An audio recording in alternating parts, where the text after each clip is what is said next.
De volta à nossa pergunta, doutor. Então, como eu fiz uma pergunta e um questionamento, queria saber do senhor, doutor João Gabriel, o senhor cuida do pronto-socorro, tivemos uma palhinha sobre o pronto-socorro, de como funciona isso. Agora, o que é núcleo interno de regulação? E o senhor é coordenador desse núcleo interno de regulação.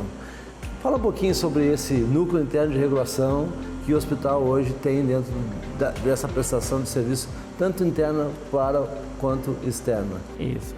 O núcleo interno de regulação ele serve tanto para regulação interna de leitos, né? Então, quem detém os leitos do hospital, quem vai colocar o paciente em determinado leito ou tirar, transferir de unidade, isso no interior do hospital, mas nós também somos responsáveis pelo encaminhamento do paciente, seja o paciente que vem até nós, SUS e convênio, né?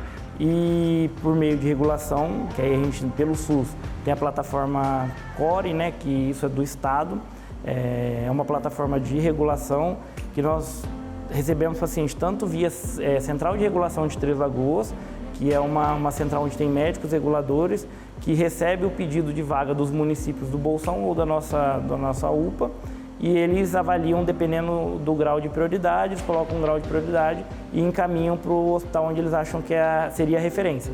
Seja o Hospital Auxiliadora, que na grande maioria das vezes, ou, por exemplo, hoje em Três Lagoas tem o Hospital Regional também. E também tem que a gente pode receber do CORE, que seria quem regularia os principais municípios de dentro da macro-região de Três Lagoas, porém que fica na micro de Paranaíba. É um pouco complexo para a gente conseguir explicar aqui, mas só para entender, nós temos 9 municípios hoje na nossa macro-região e temos 2 micros dentro da nossa macro-região, a micro de Três Lagoas e a micro de Paranaíba. Então, a micro de Três Lagoas, quem regula é a Central de Regulação de Três Lagoas, e a micro de Paranaíba, quem regula é o CORE, que aí o regulador fica lá em Campo Grande, não fica aqui. Então, quais são esses municípios? Da micro de Paranaíba Paranaíba, Cacilândia, Aparecida do Taboado e Inocência. E do lado da micro de Três Lagoas, UPA de Três Lagoas, quando tem algum paciente no regional que precisa ser transferido, no hospital regional, Selvíria, Água Clara, Brasilândia, Bataguaçu e Santa Rita do Rio Pardo.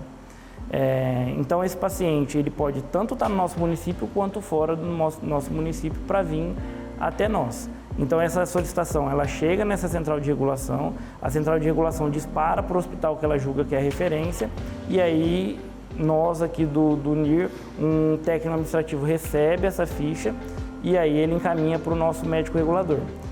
Até pouco tempo atrás, coisa de um ano e alguma coisa, nós não tínhamos um médico regulador. Então essa ficha ela era encaminhada para o plantonista da especialidade. Estou pedindo uma vaga de cirurgia geral, essa vaga era encaminhada para o cirurgião de plantão. Era um neurologista ou neurologista de plantão. Então o Hospital Auxiliadora é um dos poucos hospitais hoje que tem aqui no estado, esse regulador 24 horas por dia, que ele só trabalha com essa regulação de vaga. Então, ele é um médico que nem sempre ele é o especialista naquela área, mas sempre nós estamos discutindo, somos em 5 médicos, que a gente tem um de cada área, vamos dizer assim, e sempre a gente está discutindo para dar esse melhor atendimento e essa melhor regulação. Então, muitas vezes, o que é que acontece? Temos leito? Nós somos referência para aquele determinado, nós temos a capacidade de atender aquele paciente e resolver o problema dele, esse paciente vem para cá. Muitas vezes acontece que a gente tem o leito, mas a gente não tem a especificidade de conseguir atender aquele caso. Então é uma alta complexidade em neurocirurgia, é uma alta complexidade em cardiologia, na hemodinâmica, que nós até temos o serviço, mas não conseguimos ter o serviço ainda pelo SUS, Isso por portarias e tudo mais. Então esse paciente acaba sendo negado por a gente não ser referência, vamos dizer assim. Isso tudo a nível estado.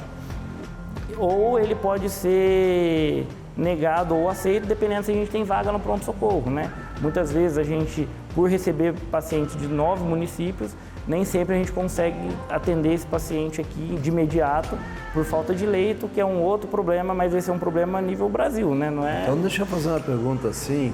A central de regulação hoje ela absorve pacientes eletivos, que ela tem que acomodar em leitos, pacientes que vêm de urgência e emergência, que vêm para o pronto-socorro e também absorvem dentro dos leitos.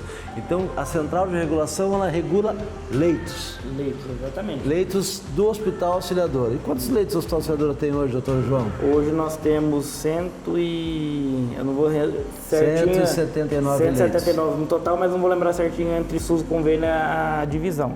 Hoje nós temos 20 leitos de UTI, né? 17 SUS e 3 convênio particular, 10 leitos de UTI neonatal, mais 2 leitos de UTI neonatal convênio, e temos as unidades de retaguarda e o CP, que são para tratamento clínico, né? A unidade cirúrgica, que fica os pacientes ou no pré-operatório ou no pós-operatório.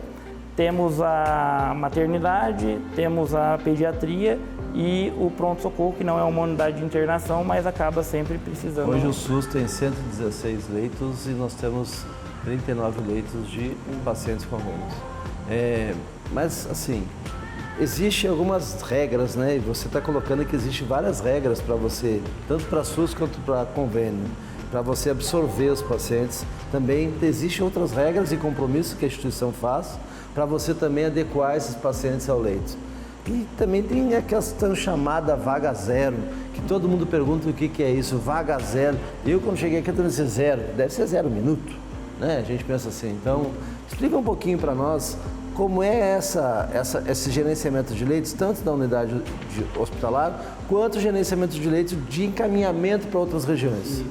Então, a nossa referência é Campo Grande, doutor? Isso, a grande maioria hoje a referência é praticamente todas as especialidades que a gente não tem aqui, a nossa referência é Campo Grande. Não é que não, as especialidades que a gente não consegue, que não é credenciado pelo Sistema Único. Então, aquilo que a gente tem, mas que não é credenciado, ele é encaminhado. Porque o sistema hoje tem uma rede de serviços que dá disponibilidade. Tem coisas que o hospital não é referência, que é alta complexidade de cardiologia, mas ele tem cardiologia, tem nefrologia, ele tem urologia, ele tem neurologista, ele tem todas as especialidades hoje praticamente, mas nem todas estão habilitadas pelo Ministério da Saúde. Então, nesse caso, como o sistema ele é de referência e contra-referência, ele acaba encaminhando para a sua rede de serviços. E isso tudo fica a cargo dessa central de regulação, que seria no CORE, né? O CORE é a plataforma, mas seja na central de regulação de Três Lagoas, seja na central de regulação... Doutor, o que é CORE? CORE é o nome da plataforma, né? A plataforma... Mas é central? Não vou me recordar, acho que é central de alguma coisa de regulação. Mas é a plataforma CORE, que é a plataforma que é detetora que o Estado utiliza, uma plataforma que o Estado utiliza, e os reguladores, tanto da Central de Regulação de Três Lagoas, quanto da Então, ele que determina quem aceita, não é você, doutor? Porque você tem uma fama de que não quer aceitar paciente no Hospital Auxiliadora. E aí essa pergunta é importante a gente fazer para o doutor, porque muitas vezes a gente pensa que não há humano no médico, e pelo contrário, o médico se sensibiliza muito com a atividade local, e às vezes ele não consegue dar o suporte por conta que ele demanda de outras forças que impossibilita. Então é importante o senhor explicar esse fator, porque parece que você é o coordenador e que você não quer aceitar paciente no Hospital Auxiliadora e nem encaminhar paciente para Campo Grande. Explica um pouquinho sobre isso, doutor João. Na verdade, acho que essa é a maior injustiça, né? Porque a gente sempre quer aceitar todos os pacientes que nós temos condições de resolver o problema dele. Então, não adianta a gente aceitar um paciente que a gente não consiga resolver o problema dele, que na verdade a gente só vai postergar ainda mais e talvez até piorar ainda mais as lesões. Então, muitas vezes os pacientes estão em outras cidades, precisam de um encaminhamento, já tem diagnóstico, né? Então, hoje, cada vez mais, os municípios estão conseguindo fazer o diagnóstico dos agravos, né, de saúde do paciente, e eles precisam, por exemplo, de um tumor cerebral que precisa de alta complexidade em neurocirurgia, ou é um aneurisma cerebral roto que precisa de neurocirurgia de alta complexidade também, é uma fratura de colo de fêmur que eu preciso de uma alta complexidade em ortopedia, é um infarto que eu preciso de hemodinâmica. Então, esses serviços, o Hospital Auxiliadora, ele ainda não é pactuado para conseguir realizar os procedimentos necessários. Então, o paciente vir para o Hospital Auxiliadora, para depois a gente ter que solicitar essa vaga, a gente vê que cada vez mais ele só está perdendo tempo vindo para cá, porque o mesmo tratamento que a gente consegue fazer aqui é o mesmo tratamento que ele tem na origem, né? Esse é o seu sentimento, mas não é o sistema hoje, né? Não, e aí, qual que é o grande problema que a gente tem? Então, assim, a gente já está falando que tem alguns pacientes que a gente não consegue resolver, muitas vezes tem um embate com as centrais de regulação, por quê? Como você falou, a vaga zero, né? Então, a vaga zero, ela existe desde 2002, a portaria 2048, e ela é bem clara de quando que eu devo encaminhar esse paciente de vaga zero. Risco iminente de morte, sofrimento intenso ou ausência de leito. Essa ausência de leito, na verdade, se o paciente ele é da referência daquele local, né? Então, é um paciente que Santa Casa de Campo Grande, por exemplo, não tem leito, mas ele que é referência hemodinâmica. A vaga zero caberia para Santa Casa em Campo Grande. Agora, o Hospital Auxiliadora não tem leito, não tem onde receber o paciente. O que é não ter leito?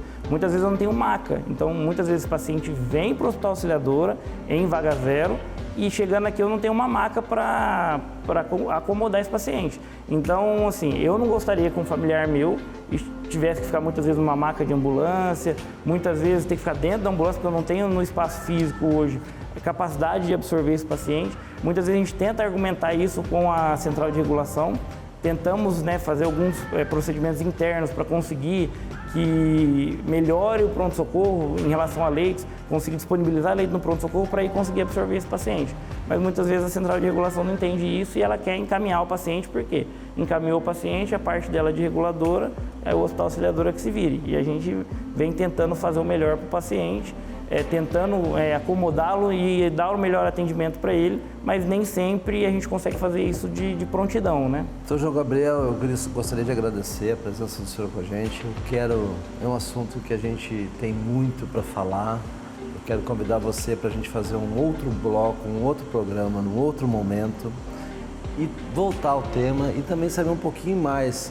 O senhor faz parte hoje da coordenação do NIR, o senhor faz parte hoje da coordenação do pronto-socorro, o senhor é médico plantonista e o senhor também atua trazendo pacientes através do SAMU para dentro do Hospital Auxiliadora.